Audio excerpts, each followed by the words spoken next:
महाशिवरात्रि व्रत कथा।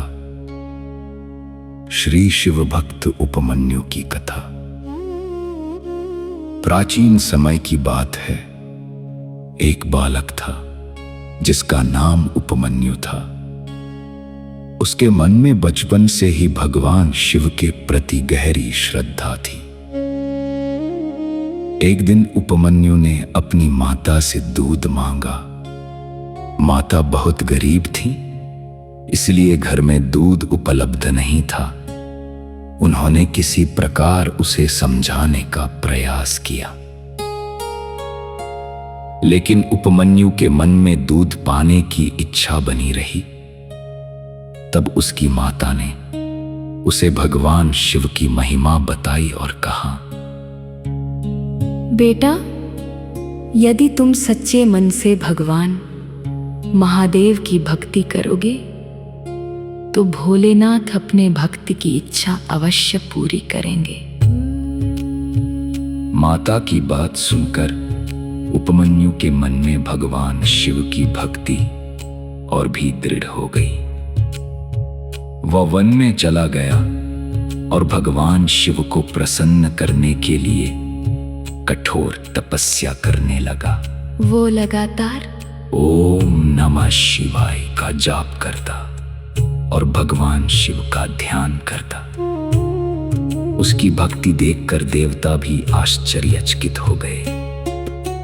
उपमन्यु की परीक्षा लेने के लिए भगवान शिव स्वयं एक साधु के रूप में उसके सामने प्रकट हुए। उन्होंने उपमन्यु से पूछा, बालक, तुम किसकी तपस्या कर रहे हो?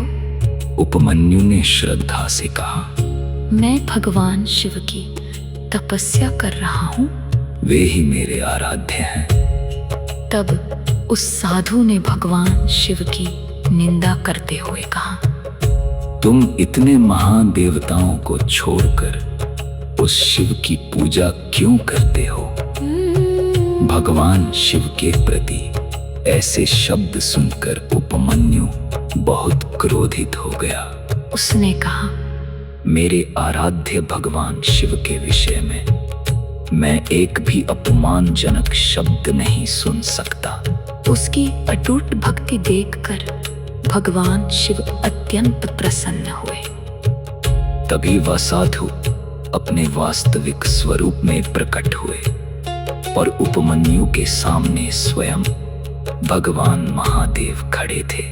भगवान शिव ने कहा, वत्स, तुम्हारी भक्ति और श्रद्धा से मैं अत्यंत प्रसन्न हूँ। तुमने मेरी परीक्षा में अपनी भक्ति को अडिग रखा है। भगवान शिव ने उपमन्यु को आशीर्वाद दिया और उसकी सभी इच्छाएं पूर्ण की। भगवान शिव की कृपा से उपमन्यु को दिव्य ज्ञान और महान आध्यात्मिक शक्ति प्राप्त हुई। वो आगे चलकर भगवान शिव का महान भक्त बना। कहा जाता है कि जो भक्त श्रद्धा और विश्वास के साथ भगवान शिव का स्मरण करता है और उनकी कथा सुनता है, उसके मन में भक्ति और आत्मविश्वास बढ़ता है। महाशिवरात्रि के पावन अवसर पर भगवान शिव की कथा सुना।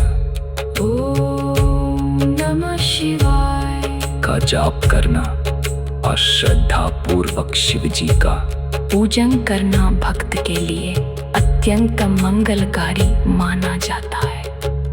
हे भोलेनाथ, जो भक्त श्रद्धा से इस कथा को सुनता या सुनाता है, उसके सभी शुभ मनोरथ पूर्ण हो, उसके जीवन में सुख शांति बनी रहे और भगवान शिव की कृपा सदैव उसके ऊपर बनी रहे। हर हर महादेव। ओम नमः शिवाय। इति श्री शिव भक्त उपमन्यु कथा संपूर्ण। ओम